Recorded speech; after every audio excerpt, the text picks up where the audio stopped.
Now let us discuss what are those equipments that are used to measure volume. And first we have this or pipettes. So pipettes there are used to extract, transport, and dispense liquid sample. And we actually have different types of pipettes. And they also permit the transfer of accurately known volumes from one container to another. Now, ang pipette kasi basically ang yung main function is to deliver a particular volume of liquid, a specified or specific volume of liquid from one container to another. To extract, transport, and dispense mo na yung role. Now we have here so many types of pipettes. We have volumetric pipette, this one. We also have Mohr pipette. We have serological pipette, the Eppendorf micropipette, the Ostwald Follen pipette, and the Lambda pipette. Now let us discuss their differences and their real image, no? Like, as in what way sila magkalahi. Now, this is how volumetric pipette looks. So, as you can see here, na siya unique feature in which na siya bulge bulge ang iyang tunga ng part. Now, the calibration here is to deliver. In other words, its main function is to deliver a fixed volume. So, from one location to another, from one container to another. And there is no graduations. In other words, dili ta makakita mga badlis diri kung usa ba na siya 0.5, 0.1, automatic na dito 25 ml ang iyahang ibutang. Tapos mo ni ang end point bali nga dapat diri lang ang diri rataman ang liquid inig extract. Tapos i-dispense po na siya, inig-abot sa other container. Single calibration mark. Then, as what I've said, it has a bulb in the middle. Na siya bulb. And it is also the highest, or it holds the highest accuracy among the manual pipettes. Then, they are used for standard solutions, for precise volumetric analysis. So that's volumetric pipette. Next, we also have the Mohr pipette. So to deliver gapon iyang main function, iyang calibration, and it stopped before the tip. In other words, I know that you've seen those pipettes nga ay tubig mahabilin sa iyang tip. So kana siya class, that's an example of a Mohr pipette. And pasabot ana, ang graduation niya is it stop before the tip, which is why mabinlan yun siya og tubig sa tip. Kaya ang pag-calculate sa calibration ana niya kay murag kung sakuan pa ipasubraan na siya. So kanaman habilin nga tubig diha wala na nailabot. So ni-stop na siya sa iyahang original nga kung asa lang taman ang liquid nga kaya niya i-dispense. So, if na makakita mo pipette nga dili na siya ma-dispense or like sa case sa mga Mohr pipette, dapat dili na to i-blow out ang last drop. So, dili na to pugson nga mugawas ang tubig nga naa sa tip because that's a special feature for Mohr pipettes. We cannot blow out the last drop and it measures only between marks. Now, Mohr pipette they are typically used for measuring and transferring various volumes of liquids where the exact full delivery to tip isn't needed. So, dili na kailangan di ay nga atong huyupan or atong i-blow out ang tubig because dili naman need ni Mohr pipette na ma-deliver or ma-dispense ang mga nahabilin na tubig. Now, we also have serological pipette, and this is how serological pipette looks like. So, the calibration for the serological pipette is that it is to deliver with blowout. In other words, this is the opposite for the Moore pipette. It's because we need to blow out the last drop. So, dapat ato ang makuha or dapat mapagawas nato ang tubig nga naa sa iyang tip. So, the graduations is up until to the tip siya. And it has also 2 rings at the top, indicating that we need to blow out the last drop. So, they are designed to expel all liquid. Now, they are used in cell culture, in microbiome, or in general liquid transfer where complete delivery of liquid is needed. So, naaning complete delivery for the serological pipette. But naapoy serological pipette class nga dili kailangan i-blow out ang last drop. So, kakita po kung mahingan ang klase sa pipette. At siguro magdepende sa iyang label, no, kung i-blow out mo na siya or dili na. Now, we also have this Eppendorf micropipette, or this is an air displacement pipette. In other words, the tip is emptied by air displacement. So, dili na siya kailangan nga atong i-blow out ang last drop. Maghulat lang ta sa air displacement mo take action. And most Eppendorf micropipette class are digital. Some are gani ka na i-input lang nimo ang ml nga gusto nimo i-dispense, tapos wala po diyang i-dispense. And it also uses disposable plastic tips like this one, mga plastic tips ni siya. And it measures microliters to milliliters, and they are very precise. They are used in molecular bio, in biochemistry, and in microscale experiments. Now, we also have this Ostwald Fallen pipette. Ngani ang forma niya. So, ma-associate na ko siya with the volumetric pipette na ay bulging or na ay magniulbo sa iyang tunga.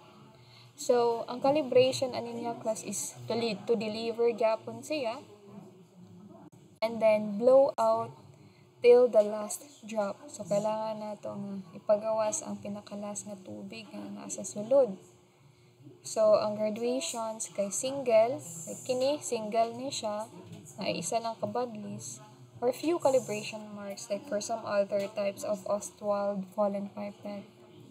Now, one special feature for Ostwald Fallen pipette is that it has a bulb near the delivery end. So, na siya bulb and near the delivery end, and they're also designed for viscous liquids like blood serum, and it requires blowout. They're also used in clinical chemistry and biochemical assays. Then for the lambda pipette, this one is an example of lambda pipette, and they are used to deliver yapon or sometimes to contain. TD is to deliver, TC is to contain, depending on the design. And they can have graduations or fixed volume, yapon, and they often refers to specialized pipettes for spectrophotometry, for measuring microliter lambda volumes. So, they're used for ano yung special feature. Like, naa siya, like, for special na, for special use. Specific use iya hapon. UV or vis spectroscopy, microvolume DNA, RNA, protein quantification. So this is the summarized difference between the different types of pipettes. Now, another apparatus or equipment that is used for burets, for volume is the burets. So, burets is more of like pipette siya class, pero katong tag-as kaayo and then dagko. it's a glass tube, no, with graduations, na siya mga badlis, no, na siya mga markings, which enables us to measure the volume of liquid that is delivered through the stopcock. So, mo ni ang stopcock class, this one, which is the valve. So, kani siya nga stopcock, mo ni itong ginagamit to control the amount of liquid that is dispensed from the burette, no, or to control the titrant kamuagas there is a burette. And the burette is highly precise as compared with the pipette. Now, in measuring or in reading a particular measurement class, may it be in pipette or in burette, we need to look for the meniscus. Or when we say meniscus, gani, this is the curved surface of a liquid. Like in this example here, we have the meniscus or the curvature, no? Natong makita in a liquid, kung asa lang siya taman. And once we locate the meniscus, we need to use the bottom part of the meniscus as a reference point in reading our liquid, no, or kaning mga gipangbutang na to sulod sa mga apparatus na yeah. And so mo ni siya dapat tan-awa na to ang iyang meniscus, and then we need to look for the bottom part, the bottom of the meniscus. And so if we want to determine the measurement of a particular liquid in a burette or in a pipette, we need to make sure that the positioning of our eyes or the eye level is the same with that of the meniscus, or the bottom part or the lower part of the meniscus. So our eyes must be like to get the accurate measurement.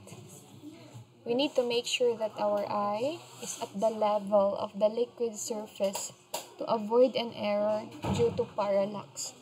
So, kung magbasa di ay taog measurement sa isa ka particular nga apparatus, like sa pipette or sa burette, dapat ang ato ang pananaw is naka-align siya with the meniscus.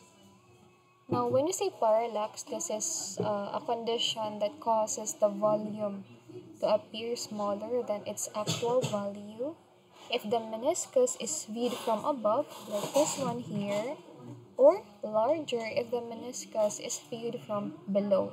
So, parallax is more of like an error in measuring liquid, no? So, if your eyesight is elevated, then this can lead to a lower measurement, like inaccurate measurement na mas gamay no nimo mabasa, mas baba siya sa normal nga or sa accurate niya nga measurement. Now, if ang imong pananaw kay napo ka below sa meniscus, then taas po kayo imong mabasa ana nga measurement. So, kuan siya, inaccurate siya. So, dapat eye level lang yun. No? Dili ra pod taas kay mohang pananaw, dili pod na nagkuan ka, naghangad kay mamali na pod na. Now, we have here the last apparatus class nga ginagamit to measure volume, and we have the volumetric flask or the VF. And volumetric flask, they are often labeled as TC. When you say TC, that means to contain.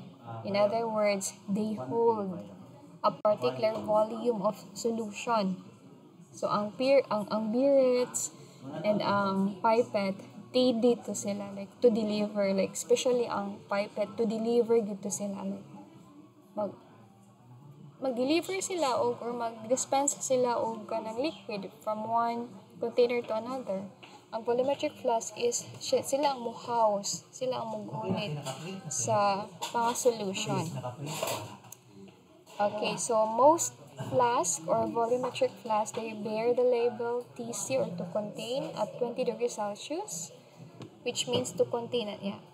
And they are used also for the preparation of standard solutions. So aside nga pondohanan sila og mga concentrated solutions class, na ginagamit po na sila for the dilution of samples to a fixed volume. So ginagamit sila for kanang changing the concentration of a particular solution. So that's volumetric class. Okay, thank you so much for your time, and that's it for the apparatus that are used for measuring volume.